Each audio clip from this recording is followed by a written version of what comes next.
Oke, baik. Selamat siang rekan-rekan mahasiswa semuanya. Jadi sudah banyak, ada 30 orang rekan-rekan mahasiswa yang hadir secara online pada siang hari ini. Oke, baik. Terima kasih atas kehadiran dan waktu yang diluangkan. Oke, jadi untuk pertemuan yang kedua ini, jadi sebenarnya saya di pembukaan saya akan menyampaikan bahwa nanti kan dari dari form isian yang untuk kuliah offline itu nanti akan direkap. Jadi nanti setelah direkap baru nanti em, dari akademik atau dari BAK itu akan menjadwalkan gitu ya. Nah, di sini saya perlu sampaikan bahwa dalam kelas F ini, di kelas F komputer grafis kan itu mahasiswa yang terdaftar itu ada 50 orang. Jadi kalau semuanya, kalau 50 mahasiswa itu eh, setuju atau ingin untuk kuliah offline, jadi nanti akan dibagi menjadi mungkin jadi dua sesi. Satu sesi itu terdiri dari 25 orang mahasiswa, itu paling maksimum 25 itu sebenarnya. Sebenarnya paling maksimum itu 20 sih, tapi nanti mungkin masih bisa disesuaikan gitu ya. Nah, tentu saja akan ada prosedur kesehatan yang harus dipenuhi seperti yang sudah saya sampaikan di Google Classroom. Google Classroom itu saya sudah sempat posting mengenai teknis pembelajaran kelas offline. Jadi ada 6 poin ya yang saya sampaikan. Jadi intinya yang boleh ikut kuliah offline itu yang pertama itu sudah mendapatkan izin tertulis dari orang tuanya. Jadi di Google Form yang saya share itu ada isian jadi ada templates-nya dan itu nanti diisi dan ditandatangani. Dan ini hanya berlaku untuk mahasiswa yang ingin kelas offline gitu ya. Kalau enggak sebenarnya nggak apa-apa sih karena kan kelas online-nya tetap berjalan. Seperti itu. Jadi memang online-nya akan berjalan juga, materi yang disampaikan juga sama. Jadi di-posting juga di Google Classroom, ada Google WhatsApp, ada WhatsApp group juga, nanti akan informasinya itu juga disampaikan di Google Classroom, juga di WhatsApp group. Nah, di offline itu semacam prakteknya. Jadi karena sebenarnya kan komputer grafis ini mata kuliah praktek, hanya saja karena suasana pandemi seperti ini jadi tidak memungkinkan untuk diselenggarakan secara penuh gitu. Nanti jadinya hibrid ya. Sekarang kan sudah ada kebijakan PPKM yang memungkinkan untuk diselenggarakan kelas itu hibrid. Hibrid itu dalam artian ada kombinasi antara online dan offline. Tapi kalau misalnya mahasiswa itu memang berhalangan ya nggak apa-apa gitu. Tidak perlu khawatir atau tidak perlu harus offline gitu, tidak. Oke.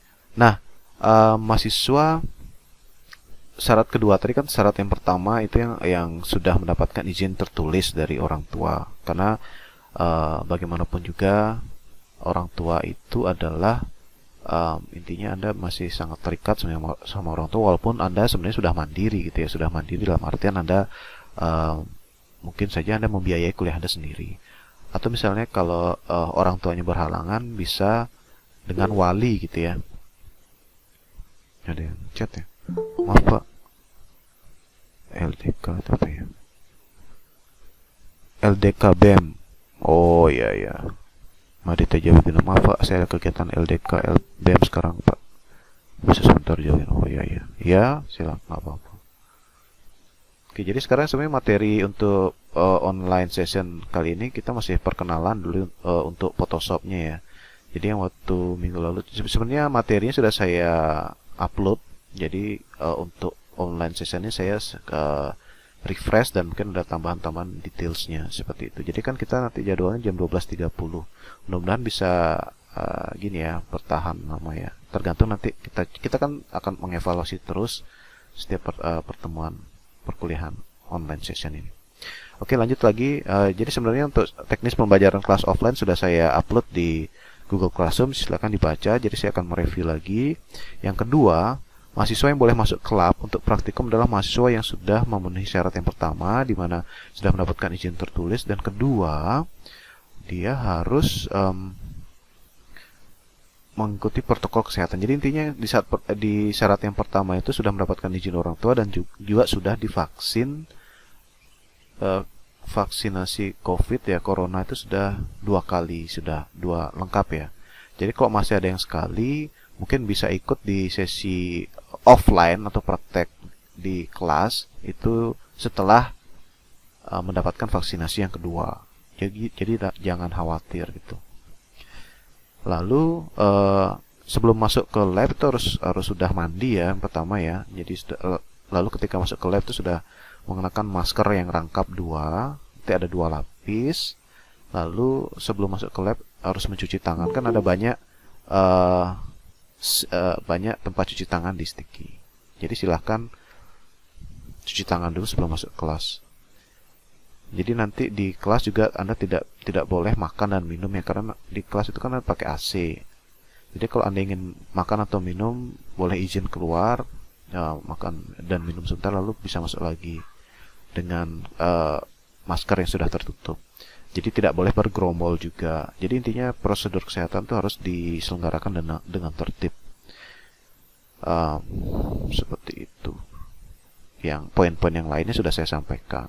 Jadi nanti waktu pembelajarannya itu akan disesuaikan dengan jumlah SKS-nya. Nanti Anda juga membawa alat tulis sendiri, jadi jangan meminjam, karena kalau meminjam kan kita kan nggak tahu rekan kita apakah dia terpapar atau tidak, seperti itu. Jadi pada prinsipnya kita sama-sama menghargai rekan-rekan yang lain, namun tetap juga kita fokus pada pembelajaran gitu ya. Oke, jadi untuk materi sebenarnya untuk software kita kan akan mengeksplorasi lebih dalam mengenai Adobe Photoshop. Tapi bagi rekan-rekan mahasiswa yang mungkin nyaman dengan software yang lain, itu sebenarnya nggak masalah. Tapi kenapa sih pertimbangannya Adobe Photoshop?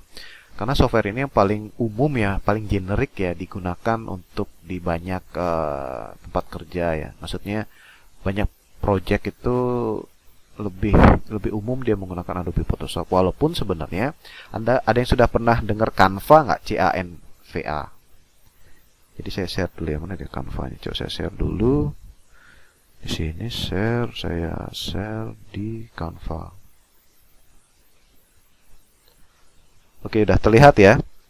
Nah, Canva ini sebenarnya memungkinkan kita untuk mendesain secara online. Jadi yang diperlukan oleh user adalah kita sign up dan kita login gitu. Jadi nanti dia platformnya ini seperti Google apa sih ini? Google Drive gitu ya. Jadi nanti setelah kita selesai mendesain, kita bisa menyimpan desain kita itu di akun kita. Jadi kita bisa memilih nih apakah kita akan membuat presentasi, apakah membuat video, apakah membuat Instagram post, Facebook post, poster, logo, itu semua di sini ada pilihannya gitu. Ada flyer, sosial media aset atau sosial media post yang seperti tadi, ada YouTube thumbnail, ada Facebook cover. Jadi di sini sudah disediakan sebenarnya templates. Apakah kita juga bisa membuat presentasi gitu kan? Apakah kita mau banyak di sosial media, kita membuat video, print production atau marketing. Dan ini ada 2 versi untuk untuk akunnya. Jadi ada akun yang free dan ada akun yang berbayar. Untuk yang akun free itu sebenarnya sudah lumayan ya fitur-fiturnya ya. Jadi kemarin waktu saya witness untuk skema desainer grafis muda, itu software yang digunakan adalah Canva ini karena lebih praktis ya, karena bisa online. Maksudnya online dalam artian kita bisa mengaksesnya pada saat ada akses internet gitu. Jadi bisa di komputer yang berbeda gitu. Kalau misalnya kita lupa bawa file kita. Jadi asal ada akses internet kita bisa akses itu. Seperti itu. Sebelumnya ada yang sudah nyoba pakai Canva, ada yang bisa share, atau ada yang pakai software lain misalnya. Kan biasanya yang umum tuh Corel sama Adobe Photoshop, itu yang paling umum. Lalu ada Canva. Kita nanti mulai pertemuan depan kita akan mencoba untuk mengeksplor ya. Kita akan mencoba mengeksplor Canva. Kalau bisa nanti rekan-rekan coba dulu explore dulu. Silahkan di sign up, free kok nih, free. Yang Canva ini free. Jadi silahkan di explore. Nanti pertemuan depan kita akan mencoba mengeksplor dengan membuat satu project sederhana aja gitu dengan Canva itu. Tentunya juga tanpa kita mengabaikan Photoshop yang menjadi core, istilahnya software utama yang dipelajari di komputer grafis ini. Jadi mungkin juga nanti akan ada Corel. Oh ya, sama Adobe Illustrator biasanya. Seperti itu. Rekan-rekan ada yang sudah pernah pakai Canva nggak? Bisa share ke saya Canva? Ada yang pernah pakai Canva? Belum, Pak. Belum ya? Oke, nanti coba ya rekan-rekan ya. Nanti silakan Anda sign up, daftar free aja yang gratis. Kalau jadi Anda eksplorasi dulu sebelum misalnya kok ternyata murah ini, untuk yang versi berbayarnya boleh dicoba, tapi untuk awalnya dicoba sign up yang free versionnya, versi murah versi gratisnya. Nanti dieksplor toolsnya. Pertemuan minggu depan kita akan coba buat satu project sederhana dengan Canva gitu ya. Mengingat ini jadi alternatif sebenarnya. Dia online soalnya. Oke, nah untuk pertemuan hari ini saya akan share materi mengenai files di Photoshop. Jadi sebelumnya biasanya kalau di komputer grafis itu kita bekerja dengan banyak files ya, khususnya file-file yang kategorinya image seperti JPEG itu paling umum, lalu ada bitmap, BMP, lalu ada PNG, lalu ada TIFF, TIFF, ada GIF. Nah, itu masing-masing itu punya ciri khasnya masing-masing gitu ya. Nah, yang pertama itu bitmap, itu kan dia file yang paling awal muncul ya, karena biasanya disebut juga dengan istilah raster gitu ya. Raster itu sebenarnya dia karakteristik tipe image-nya adalah dia dibentuk dari pixel atau dot.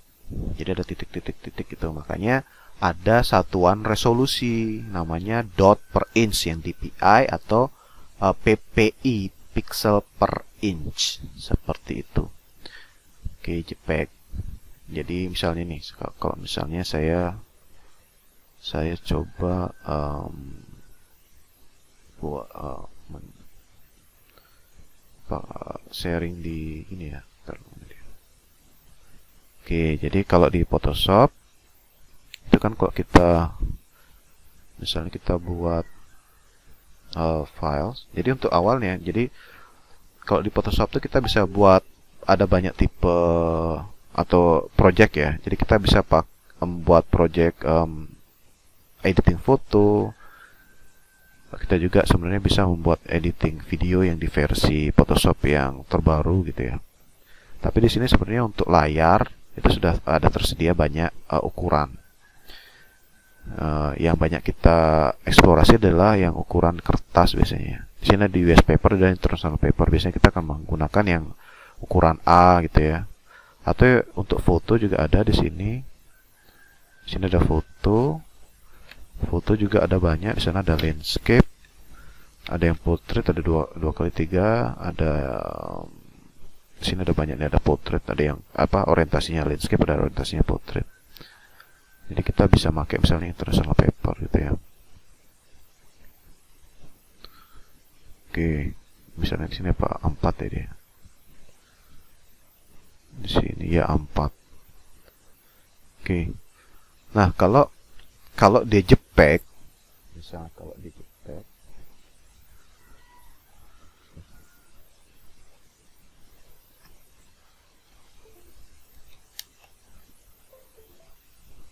JPEG itu kan dia penuh dia ukurannya. Oh ya, jadi misalnya kok kita membuat satu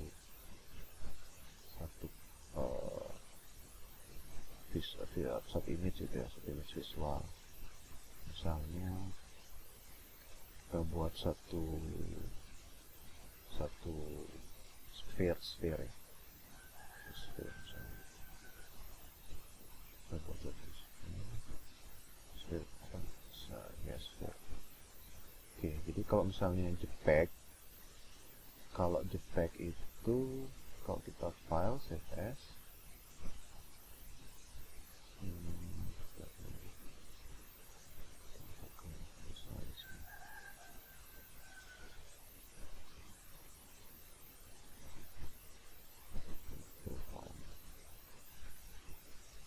oke, jadi kalau untuk Photoshop, kalau kita save as, kita akan dapatkan file masternya itu formatnya adalah PSD, Photoshop files gitu ya, PSD atau PDD gitu. Di sini kita bisa save layers, jadi layersnya kita save. Oke. Nah, kalau kita save dengan JPG, sini ada tipenya, ada JPG, ada JPEG, ada JPEG 2000, JPEG stereo. Jadi yang biasa digunakan adalah JPEG atau JPG. Oke, dia biasanya .jpg.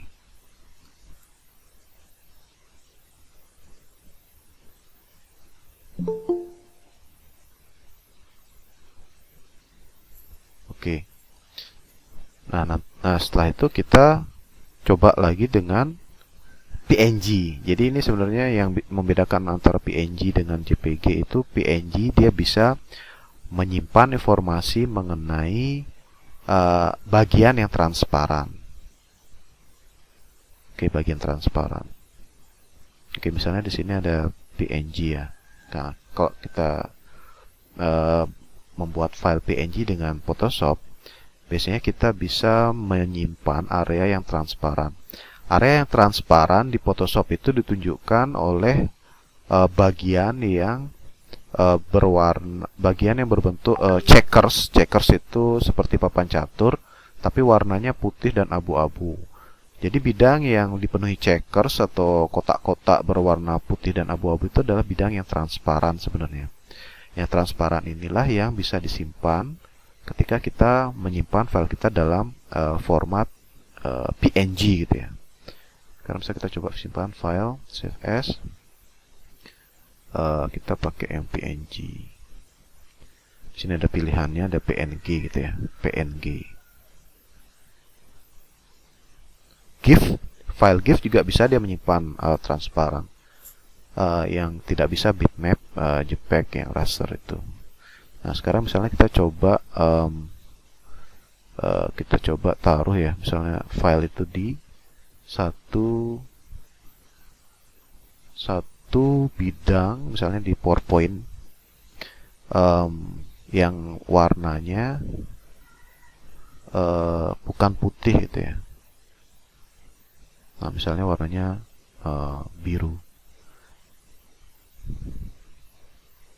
Nah, kalau kita pakai yang JPEG, nah di sini ada JPEG. Kalau kita bisa group saja dia dengan by type. Nah, di sini JPEG files, lalu ada PNG file. Nah, yang JPEG filesnya kalau kita masukkan dia di PowerPoint, kita bisa lihat bahwa bidang putihnya itu, dimana bidang putihnya adalah bidang yang menjadi background di Photoshop tadi, itu masih terlihat dia putihnya. Sedangkan kalau kita pakai yang PNG, nah, bagian yang putih itu bisa hilang gitu ya, jadi transparan dia. Dan bidang yang terlihat, bagaimana sih kita bisa tahu dia transparan? Karena kita bisa lihat ada bidang yang memperlihatkan bagian dari background, di mana background di sini di slide ini adalah background yang berwarna biru gitu. Jadi ini yang PNG, ini JPEG. Ini JPG.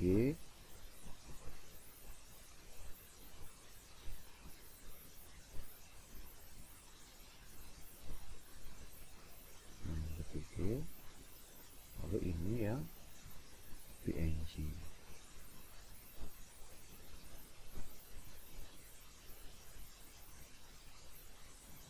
Nah, seperti itu.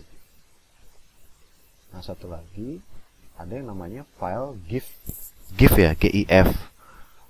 GIF ini dia sebenarnya bisa menyimpan lebih dari satu image dalam satu files. Misalnya gini, jadi saya coba buat ada dua sekuensial gitu ya.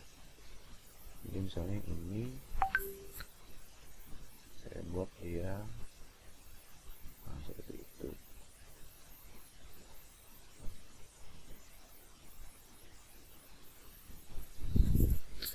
Jadi akan ada dua perubahan gitu ya. Jadi misalnya ini yang besar, yang kecil, lalu ada di antaranya.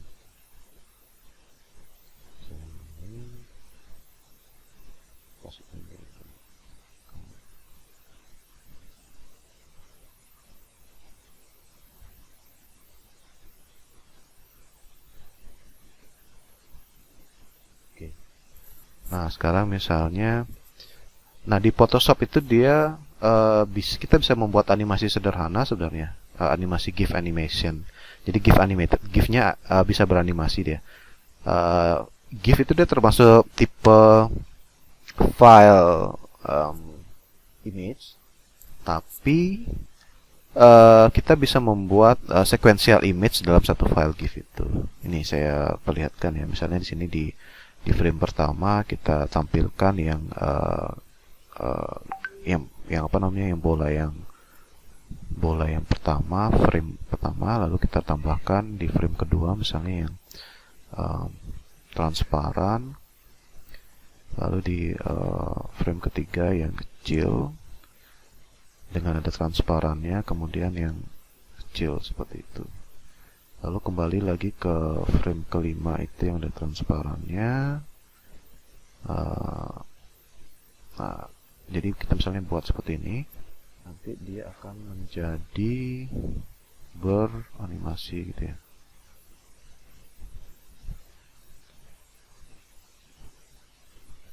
Nah, misalnya seperti itu. Nah, sekarang kita coba menjadikan file ini menjadi file GIF.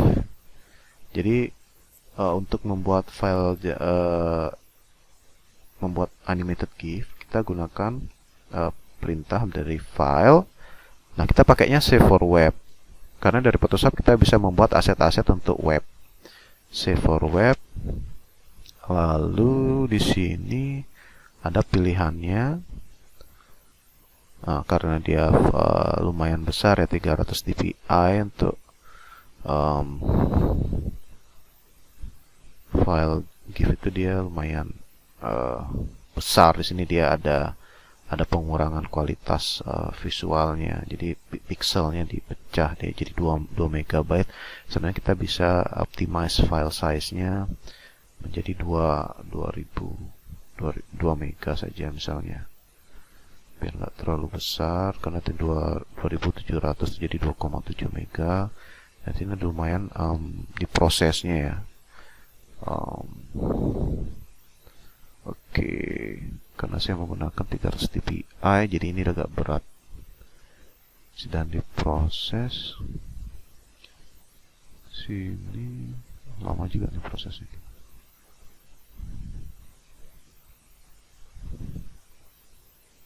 Optimize file size itu, jadi kita sebenarnya bisa memanfaatkan fitur optimize file size di Photoshop untuk mengurangi besaran dari filesnya. Misalnya sebelumnya ini 2,7 mega, ini saya tadi set menjadi 2 mega saja. Nah, di sini jadinya 1946 mega.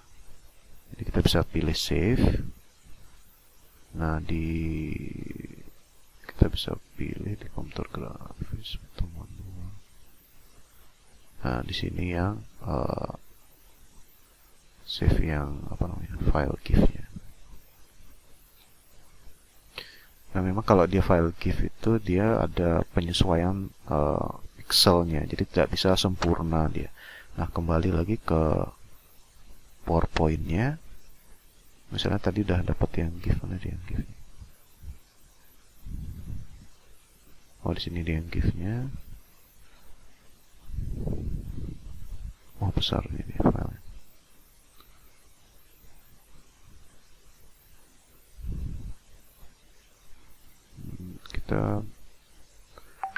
Misalnya kalau kita mau buat file GIF ini, sebenarnya kita bisa kalau dia set presentasi itu dia bisa beranimasi dia.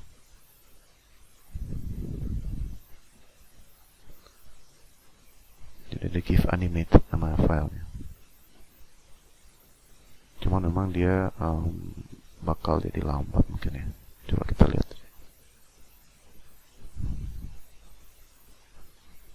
Terlalu besar ya file.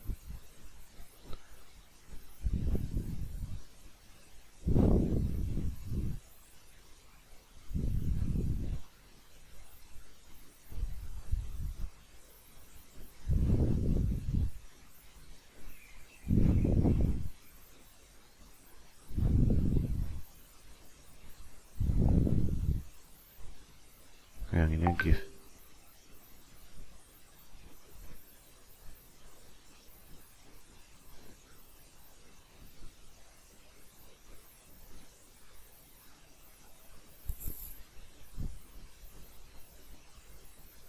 Nah, kalau kita presentasikan dia, di situ dia sebenarnya ada pergerakannya, jadinya ada GIF-nya itu. Nah, jadi kalau yang membedakan antara file JPG, PNG, dan GIF itu kalau file JPG dia tidak bisa menyimpan bagian yang sebenarnya kita set menjadi bagian yang transparan. Sedangkan di PNG bisa. Jadi bagian yang transparan itu masih bisa kita simpan. Jadi sebenarnya bisa kita crop. Tadi kan ada bagian yang bidang yang sebenarnya tidak diperlukan, bisa di crop itu dipotong. Dan ada satu yang lain itu yang GIF. Selain dia bisa menyimpan bidang transparan, GIF juga bisa menampilkan urutan gambar gitu ya, sekuensial, sehingga menyebabkan si GIF itu dia bisa menampilkan tampilan image itu secara bergiliran. Nah, itu kan dengan menampilkan image secara bergiliran, kita bisa membuat suatu gerak gitu ya, movement. Nah, seperti ini. Terlihat ya di layarnya, terlihat ya. Beda JPEG, PNG, dan GIF ya. Nah, seperti itu.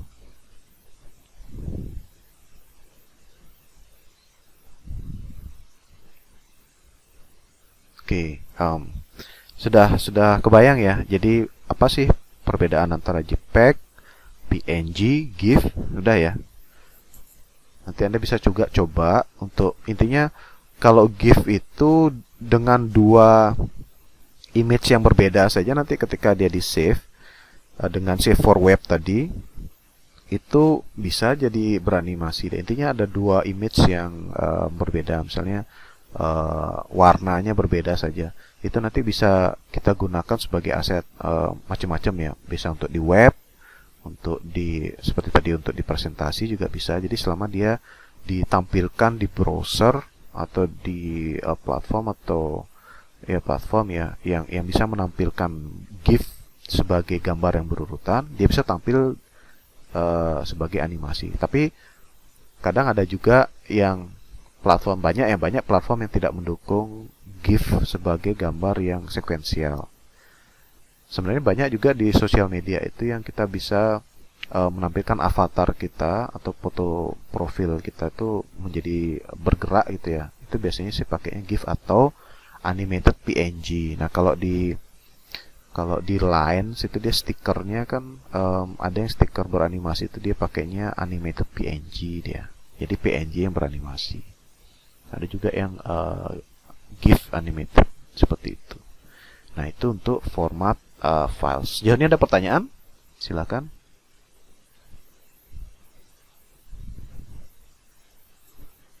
Oke.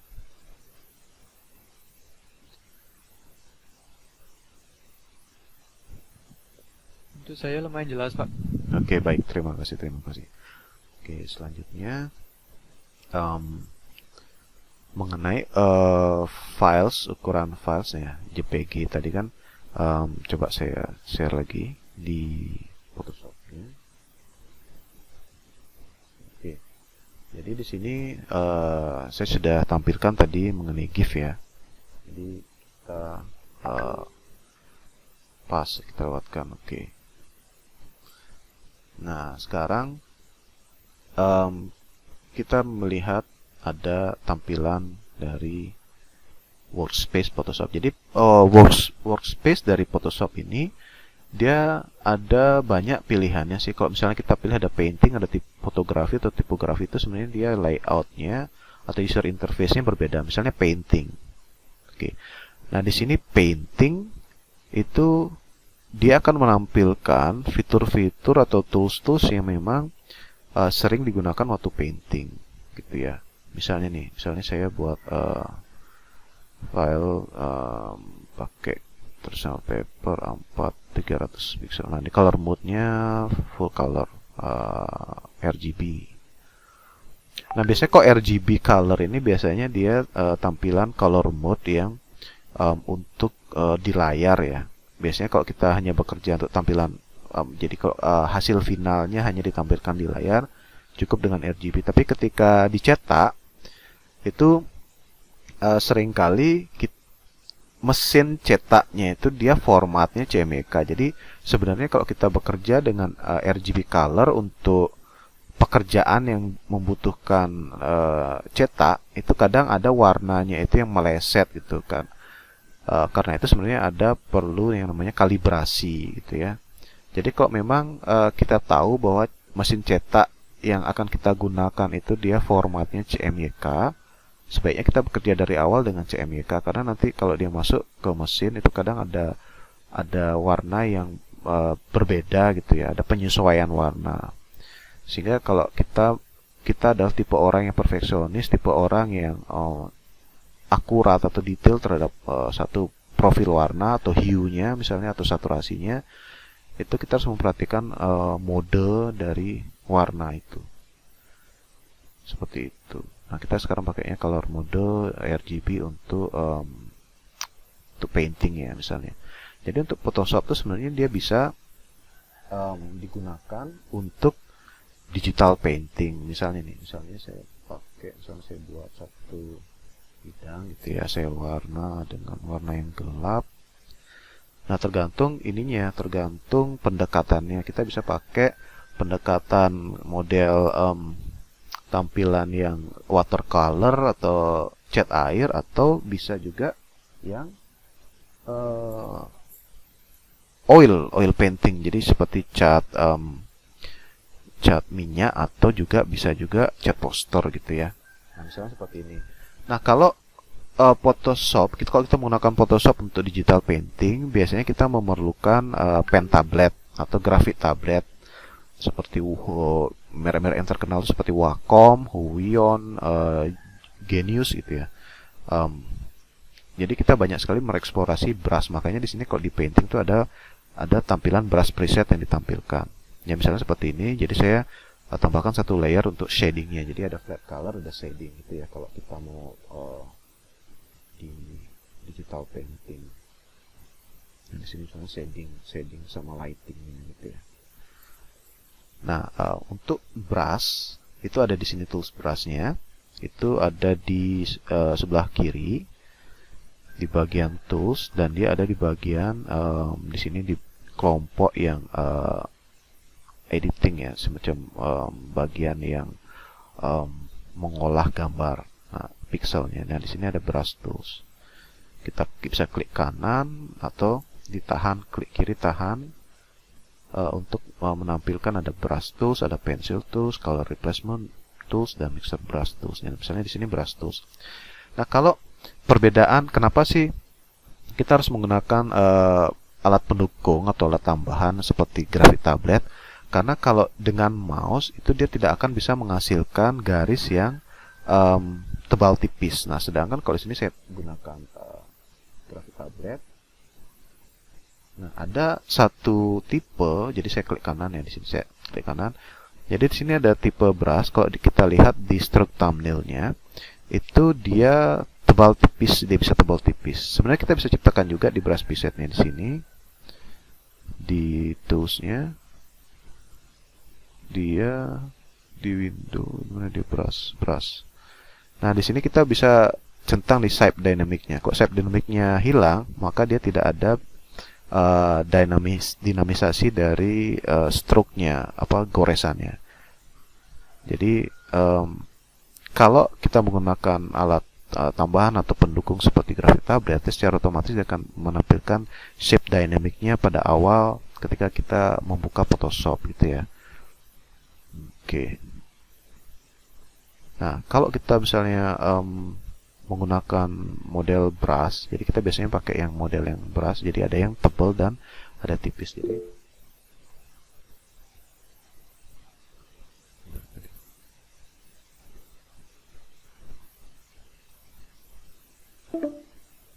Maaf Pak, layarnya belum di share screen Pak. iya, ntar nih, ntar ya. Terima kasih. Ntar saya tadi ada angka gini dia, ntar saya share lagi ya. Sorry. Maaf ya, ntar. Saya ulang ya. Oh iya, ini dia. Ntar. Sorry. Oke, jadi saya ulang ya untuk yang bagian digital painting. Ntar. Oke, jadi tadi sampai mungkin dari awal saya cerita kayak gini ya share. Nanti misalnya kalau ada error, misalnya layar nggak kelihatan, silakan sampaikan saja ya. Maksudnya langsung udah open mic itu biar saya juga nyadar nih tadi. Oke, jadi tadi kan saya bercerita tentang ini workspace di Photoshop. Jadi ada yang namanya workspace painting. Apa sih painting? Ada fotografi, tipografi. Jadi intinya Photoshop tuh menyediakan workspace yang toolsnya itu tools yang biasanya digunakan pada ketiga kategori ini. Misalnya painting kebanyakan dia di brush sama palette, swatches-nya. Fotografi kebanyakan di filter, atau kita bisa lihat nih misalnya kok fotografi dia kebanyakan di adjustment. Kalau misalnya di tipografi ya tentu saja di type tools-nya. Nah, di type tools seperti itu.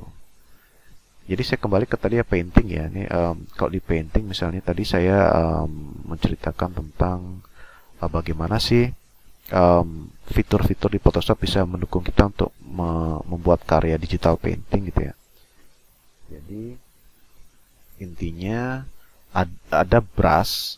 Jadi brush itu misalnya di sini brush yang tebal dan tipis itu biasanya kita bisa gunakan untuk memberikan goresan yang dinamis seperti kita melukis. By the way, sudah terlihat ya? Sudah terlihat sekarang layarnya? Sudah ya? Halo? Sudah, Pak. Oke, siap. Oke, baiknya di sini ya, misalnya sini. Nah, seperti itu. Jadi di sini kan sudah ada dia tebal tipisnya. Jadi di bagian ujungnya itu dia ada tipis, di tengahnya ada tebal. Jadi dengan warna yang dinamik itu kita bisa painting. Apalagi di sini ada fitur di brushnya yang namanya ada pressure for opacity gitu ya. Kalau kita aktifkan itu, nah kita bisa buat model ketebalan yang dynamic di Photoshop-nya. Biasanya kalau painting itu kita tangan kita siaga sebelah kiri itu untuk menekan tombol ALT, karena ALT itu dia langsung mengarahkan kita mengaktifkan tombol eyedrop. Eyedrop itu yang seperti ini. Eyedrop itu yang mengambil warna gitu ya. Jadi dia sudah langsung jadi paint seperti tampilan painting gitu. Painting itu maksudnya lukisan.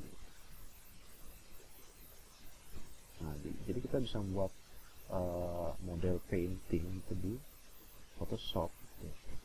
Itu yang membedakannya dengan yang software-software yang lain seperti Canva itu. Kok Canva dia langsung dia bisa untuk biasanya untuk yang grafis itu cetak seperti itu.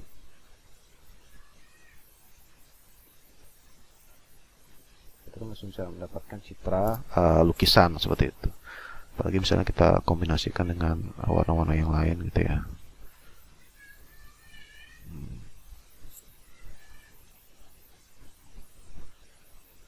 Ya, sudah kita bisa dapat seperti bentuk lukisan. Terlihat ya. Sudah terlihat kan? Halo? Bapak, Ya, siap. sudah Pak. Oke, nah seperti itu. Jadi di Photoshop kita juga bisa membuat atau melakukan digital painting gitu.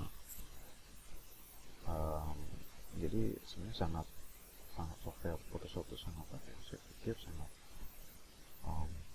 banyak fiturnya berguna gitu.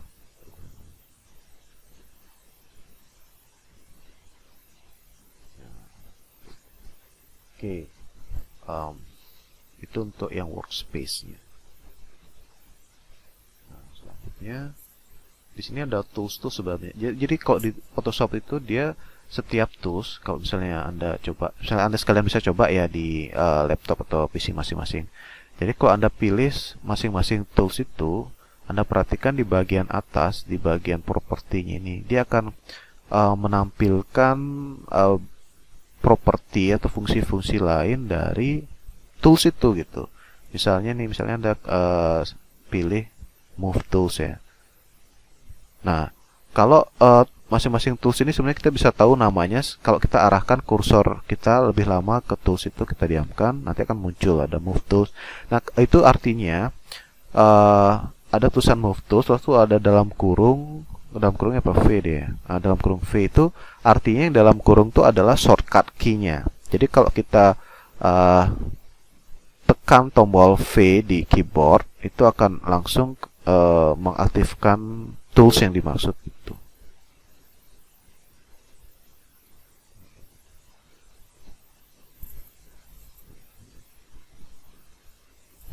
Seperti itu. Jadi masing-masing tools.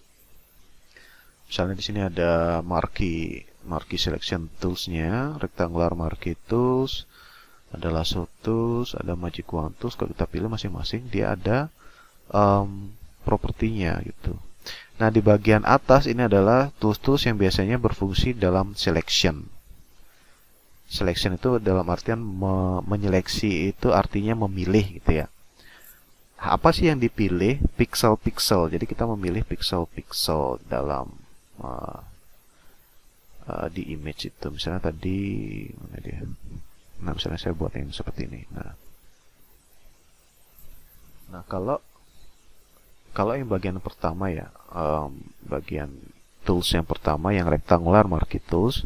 Jadi ada selain pilihan yang berbentuk segi 4, kita juga bisa lihat ada yang berbentuk lingkaran, ada single row yang lain. Intinya untuk bagian yang marquee tool selection ini, kita bisa membuat bidang seleksi atau bidang pilihan. Jadi kita bisa membuat bidang pilihan yang berbentuk segi 4 dan lingkaran.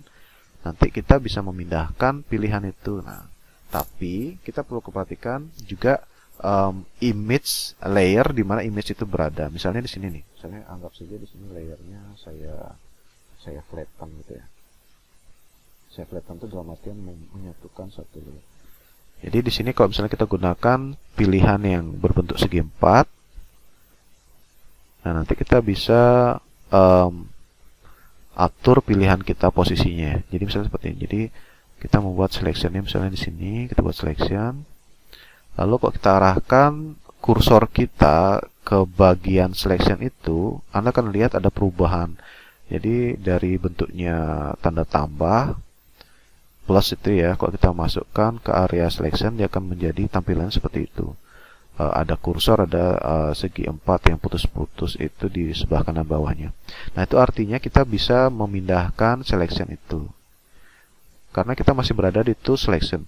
Sedangkan kalau misalnya selection ini masih kita biarkan, tapi kita berpindah ke move tools, ya, kita pindah ke move tools. Nah, nanti itu artinya kalau Anda perhatikan ada perubahan juga di kursornya. Yang awalnya ada eh, panah hitam dengan sebelah kanan bawah itu seperti jangkar. Kalau Anda masukkan atau Anda bawa, Anda arahkan itu ke dalam area selection, itu dia berubah icon yang sebelumnya jangkar menjadi ada guntingnya. Nah, itu artinya kita bisa memotong bagian itu. Jadi kita bisa pisahkan tuh. Nah, seperti itu. Kita bisa pisahkan itu. Nah, Anda juga harus memperhatikan bahwa itu adalah di layer yang mana sih image itu. Kalau dia berada di layer yang berbeda, ya itu tidak bisa dilakukan. Misalnya seperti ini. Misalnya tadi, nah, Anda hendak memindahkan bidang misalnya. Tapi Anda tidak memperhatikan layersnya. Anda tidak memperhatikan layer. Tapi ketika Anda buka, nah, tiba-tiba Anda ternyata menggerakkan bagian yang di bawahnya, layer yang di bawahnya itu gitu. Jadi kalau bekerja di Photoshop itu sebenarnya ciri khasnya bekerja dengan layers ya, layer-layer, banyak layer. Jadi intinya satu tampilan itu sebenarnya dia dibentuk oleh banyak lapisan-lapisan gitu. Jadi seperti misalnya Anda melihat ada tumpukan kertas misalnya. Ada tumpukan kertas yang kertasnya itu ada kertas yang biasa, yang HVS, ada juga kertas yang transparan. Jadi kita kalau membuat layer di Photoshop, kita bisa menentukan layer yang baru itu apakah dia transparan atau dia solid gitu. Jadi seperti itu. Jadi di Photoshop intinya hal yang khas itu adalah kita paradigma kita adalah kita membuat satu wujud tampilan itu yang berlapis-lapis gitu.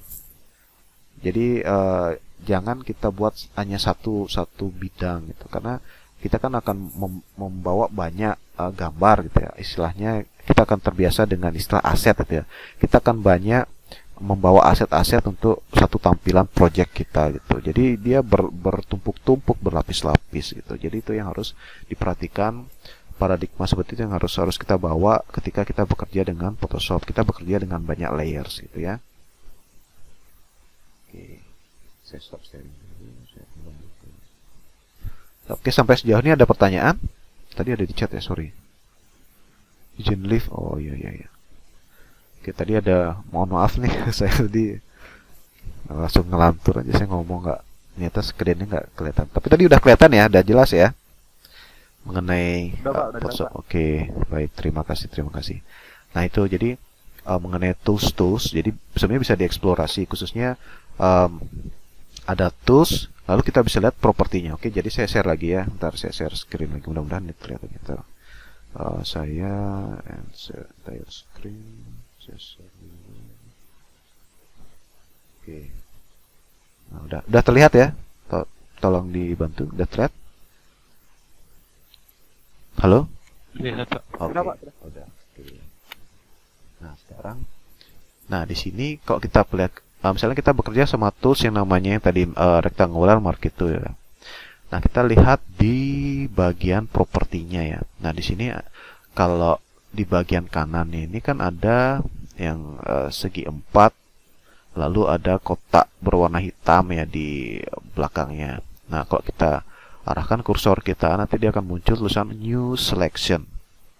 Lalu kalau kita geser ke sebelah kanannya, itu ada Add to Selection. Di sebelah kanannya lagi Subtract from Selection, dan di paling kanan itu Intersect Selection. Nah, sebenarnya dari ikonnya dan dari teks atau tulisan yang dijelaskan itu sebenarnya sudah jelas sebenarnya ya. Sudah jelas maksudnya seperti apa. Tapi kali ini saya akan membantu untuk menjelaskan lebih detail bagi yang belum pernah mencoba fitur ini. Oke. Jadi yang dimaksud dengan icon ini adalah kalau yang pertama ini kita membuat satu selection aja. Tapi kalau kita aktifkan yang di sebelah kanannya, kita bisa mengetahui yang mana yang aktif itu dari bidang background kotaknya. Kalau yang ini misalnya dia kan background hitam. Nah, sekarang kita mencoba yang di bagian kanannya add to selection. Itu maksudnya apa? Seperti apa sih? Maksudnya adalah kita bisa menambah. Jadi kita bisa membuat selection kita ditambah gitu. Nah, seperti ini. Nah, implikasinya apa sih? Jadi sebenarnya kita bisa mewarnai loh selection kita ini. Jadi kalau kita membuat selection, maka yang aktif itu adalah bidang yang hanya diseleksi saja. Misalnya gini, misalnya saya eh, saya berikan jadi saya pakai brush yang tadi ya, saya gores ya, sekarang saya gores dengan warna merah misalnya. Nah, itu hanya bidang yang diseleksi saja yang akan terpengaruh. Tuh. Kalau yang bidang di luar itu dia tidak akan terpengaruh gitu. Jadi dengan adanya selection kita sudah membatasi area aktif ya, area aktif dari eh, bidang gitu. Seperti itu. Nah, untuk selection, jadi setelah kita selesai pada kerjaan atau pada kasus yang ini, pada kegiatan yang ini, kita bisa menonaktifkan selection dengan cara select, deselect, atau shortcutnya adalah Ctrl D. Nah, dia akan hilang. Tapi kalau kita tiba-tiba kita ingin lagi agar selection yang awal tadi kita tampilkan, maka kita bisa pilih select, lalu reselect atau shift, Ctrl D. Jadi dia akan muncul. Itu. Oke, selection-nya seperti itu. Nah, kalau kita lihat lagi yang lain di sini di sebelah kanannya itu ada namanya tadi subtract gitu ya. Subtract from selection. Nah, subtract ini dia sebaliknya dia mengurangi itu ya, mengurangi selection-nya. Jadi selection-nya sekarang dikurangi. Nah, seperti itu. Jadi kita bisa membatasi selection misalnya di bagian yang lain. Jadi yang kalau saya gores-gores di bagian yang di luar dari selection itu tidak akan ada pengaruhnya dia. Seperti itu. Nah, itu dia maksud dari ini. Maksud dari apa itu? Add selection, ada subtract, dan ada juga intersect. Intersect ini irisannya dia. Nah, lalu sebelah kanan itu ada feather. Feather itu apa sih feather itu? Feather itu kan dia bahasa Inggris, artinya seperti bulu gitu ya, bulu. Nah, kalau di Photoshop, feather itu dia menentukan seberapa solid warna itu, seberapa solid pixel itu kita bisa tampilkan atau kita bisa taruh, kita bisa masukkan, kita bisa warnai di selection itu. Misalnya gini. Oke, kita bisa misalnya di sini ada satu selection ya. Dengan feather 0, kita akan melihat jumlah atau nilai angka di kotak sebelah kanan feather ini seperti apa sih pengaruhnya. Nah, sekarang kita coba yang pertama dengan 0 pixel. Jadi saya akan mewarnai bidang itu misalnya dengan ini, dengan pen bucket misalnya. Nah, misalnya di sini kita dapat warna yang solid ya, oranye. Nah, sekarang kita buat selection, namun kita tampilkan feathernya misalnya 50 gitu ya, 50 pixel. Enter. Nah, feather ini seperti apa sih pengaruhnya? Nah, dari selection-nya saja dia sudah terlihat ujung-ujungnya itu dia melengkung. Nah, sekarang kita coba berikan warna dengan pen bucket tools. Nah, ternyata setelah diberi warna itu ujung-ujungnya dia tidak sesolid seperti ketika feathersnya itu nilainya 0. Oke, jadi kebayang ya apa sih pengaruhnya feather itu? Oke? Kebayang ya? Halo? Mohon ditanggapi. Ya, Pak, sudah, Pak. Ya. Jadi feather itu dia sebenarnya menentukan seberapa halus dia, seberapa blur sisi-sisi atau sudut dari suatu bidang yang kita buat. Ini sih saya buatnya dengan selection gitu ya. Ya, jadi kalau selectionnya pakai feathernya 50 pixel itu ternyata dia jadi lebih halus gitu. So, kalau kita lihat, kita hilangkan selectionnya. Nah, seperti ini jadinya dia. Jadi jelaskan perbedaan antara, coba saya kasih teks saja biar lebih jelas. Antara yang feathernya 0 pixel itu dia berbeda dengan feather yang 50 pixel. Ini feather yang 0 pixel, maka yang bawahnya feathernya yang 50 pixel.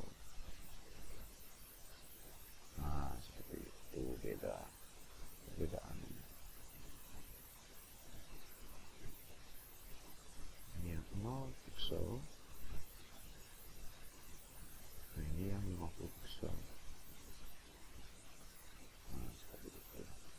Oke, fader sudah jelas ya untuk fader ya. Selection. Jelas, Pak. Ya, terima kasih. Nanti silakanlah Anda bisa explore lagi mengenai selection yang lain.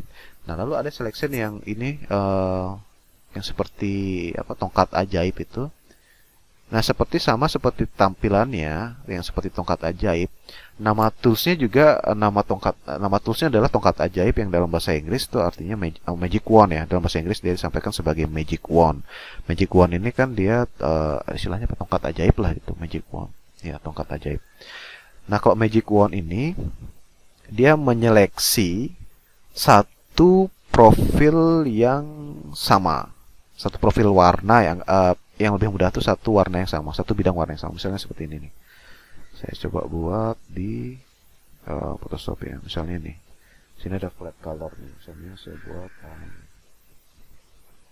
lalu di sini digabungkan misalnya di bawahnya ada warna yang lain.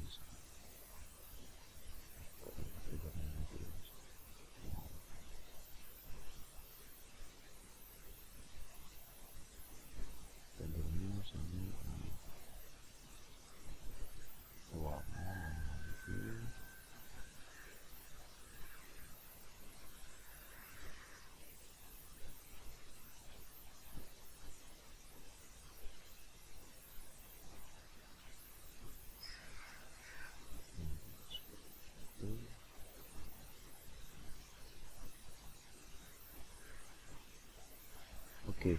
Nah, misalnya di sini ada satu warna satu gini lebih bidang.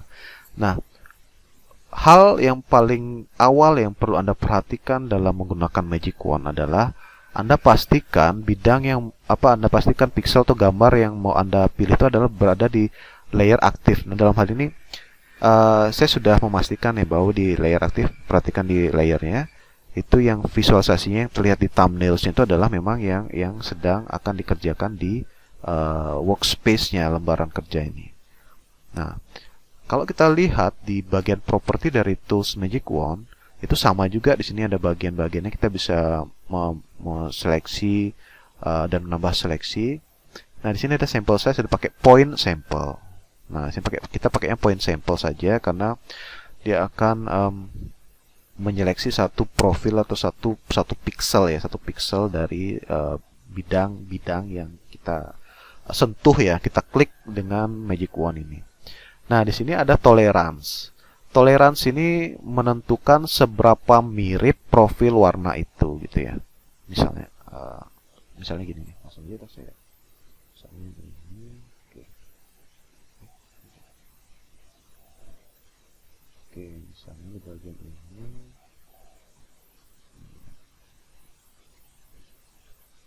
Misalnya warnanya mirip.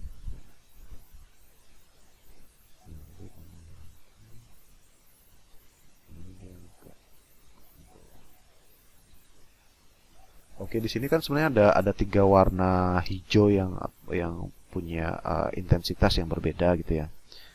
Nah, kalau toleransinya 32, kita coba lihat. Oh, ternyata dia hanya meliputi satu bidang warna ini. Kalau ini tidak termasuk. Kalau misalnya dia lebih besar, misalnya kalau lebih berikan 50 gitu ya. Karena itu apakah dia masih mengikuti nggak ya sebelahnya? Oh, belum. Sama kok dia 100 itu apakah mau dia? Nah, ternyata kalau kita pakai 150 gitu ya. Atau 100 aja dulu ya, 100 ya. Kok kita pilih warna yang tadi, yang hijau yang lebih terang, nah ternyata dia ngikut juga ke bagian yang sebelah kanan. Itu artinya toleransinya tinggi sekali sehingga warna hijau yang punya intensitas lebih punya kedalaman warna lebih gelap, itu dia masih ikut masuk. Sedangkan kalau toleransinya hanya 50, ternyata dia tidak bisa melingkupi yang bagian kanan. Nah, kalau misalnya kita tambahkan lagi toleransinya jadi 150 gitu ya. Kalau kita pilih satu warna hijau yang terang ini, ternyata dia melingkupi juga sampai yang bagian yang gelap. Padahal ini secara intensitas dia lebih jauh ya kalau kita lihat secara visual ya, seperti itu. Nah, itu yang di bagian tolerance. Nah, sebenarnya toleransi ini juga terkait juga mengikuti dengan bagian yang di sini ada contiguous. Contiguous itu maksudnya eh, dia akan memilih warna yang ada nyambung gitu pixelnya. Seperti itu. Misalnya kalau kita pisahkan ini ya, misalnya saya pisahkan ini, jadi yang warna ini. Nah, kalau kita pakai misalnya pakai yang Contijoes, walaupun dia 150, tapi dia tidak akan meliputi bagian yang lain juga, karena dia sudah dipisahkan oleh satu warna yang berbeda. Berbeda halnya kalau kita hilangkan centang Contijoes itu, kita masih bisa memilih, bahkan ketika kita memilih satu warna ini, yang terpilih itu adalah warna yang sama dengan warna yang kita klik dengan Magic Wand, ditambah dengan warna yang masih satu keluarga gitu ya. Misalnya di sini hijau. Nah, dia akan terpilih sampai yang di bawahnya, padahal saya hanya klik yang di bagian yang satu ini. Jadi itu bisa kita capai apabila kita tidak mengaktifkan Contijoes itu. Jadi tidak ada centangnya di sana. Kalau kita pilih centang, itu hanya satu saja yang terpilih. Nah, di sini dia berbeda deh. Satu saja yang terpilih. Kok dia terpilih Contijoes. Nah, seperti itu. Nah, itu akan terpengaruh juga sama toleransinya di sini. Oke, sampai di sini sudah memahami ya mengenai Contijoes, tolerance, tools. Nanti Anda di rumah coba dieksplorasi tools-toolsnya itu beserta dengan propertiesnya masing-masing seperti itu ya. Oke, sampai di sini ada pertanyaan? Oh ya, ini Pak Madi Silananda, live sessionnya ada rekaman, ada rekamannya. Ini saya sedang rekam ini. Nanti setelah selesai ini nanti saya proses dulu, saya render segala macam, baru kan yang sebelumnya juga ada rekamannya, sudah saya share juga di Google Classroom seperti itu ya. Jadi bagi rekan-rekan yang lain juga yang kebetulan mungkin berhalangan gitu ya, bisa dilihat di live session di rekamannya seperti itu ya. Baik, terima kasih sudah bertanya karena lumayan juga penting, maksudnya kalau untuk mengetahui teman-teman agar mengetahui yang mengenai bagaimana online session ini. Nah, saya pikir sampai di situ dulu deh. Nanti rekan-rekan silahkan eksplorasi lebih jauh mengenai tools dan propertinya itu. Masing-masing tools kan kalau Anda aktifkan satu tools, dia kelihatan di sana di bagian propertinya masing-masing tools itu. Lalu fungsinya seperti apa? Harus detail ya Anda. Anda galinya tuh yang lebih detail. Misalnya pada istilah-istilah yang tidak tahu, atau misalnya ada hal yang terlihat di properti itu yang tidak tahu, Anda bisa googling, Anda bisa cari atau googling, atau bisa tanyakan ke saya juga, nggak apa-apa. Tapi memang ada sih beberapa fitur yang mungkin tidak terlalu signifikan kita gunakan, misalnya seperti tadi ada anti alias segala macam itu dia tidak terlalu banyak mempengaruhi visualisasi. Itu sebenarnya bisa kita tambahkan sebagai wawasan saja, walaupun sebenarnya ada banyak juga yang tidak secara signifikan berpengaruh di sebagai apa istilahnya, fitur yang mempengaruhi tampilan gitu ya, tampilan visual seperti itu sih. Nah, pesan saya nanti silakan coba dieksplorasi Canva ya. Saya share lagi, bentar saya share lagi di sini. Bentar saya lihat, saya share lagi di tabnya Canva. Nah, ini dia, udah terlihat ya Canva ya. Jadi silahkan nanti Anda coba ya, sign up free nih, Canva itu free. Jadi coba dieksplorasi juga, jadi agar Anda punya alternatif software. Jadi Photoshop itu wajib, Anda bisa Photoshop, Corel wajib. Nah, Canva ini Anda coba explore karena ini menarik sih menurut saya. Jadi Anda bisa share langsung ya, misalnya kerjaan itu bisa langsung di-share. Tapi memang sih kelemahannya dia harus online gitu ya. Jadi Anda pekerjaan harus online. Tapi kelebihannya Anda bisa kerja di komputer yang berbeda, device yang berbeda. Karena kerjaan ini kalau Anda sudah selesai, Anda bisa simpan. Jadi langsung di Google Drive. Jadi Anda menyimpannya di cloud gitu ya, seperti Google Drive. Jadi Canva itu punya cloud-nya. Anda bisa simpan di cloud, lalu Anda bisa bekerja pindah ke komputer selama dia online gitu ya. Jadi masing-masing punya kelebihan dan kekurangannya masing-masing. Tapi saya pikir ini baik ya, baik untuk alternatif. Jadi memperkaya wawasan Anda gitu. Silahkan nanti Anda coba ya Canva ya, rekan-rekan mahasiswa semuanya. Coba di sign up, lalu Anda coba eksplorasi fitur-fiturnya sama seperti Anda mengeksplorasi Adobe Photoshop gitu. Seperti itu. Oke, baik. Oke, saya pikir seperti itu saja sih kalau yang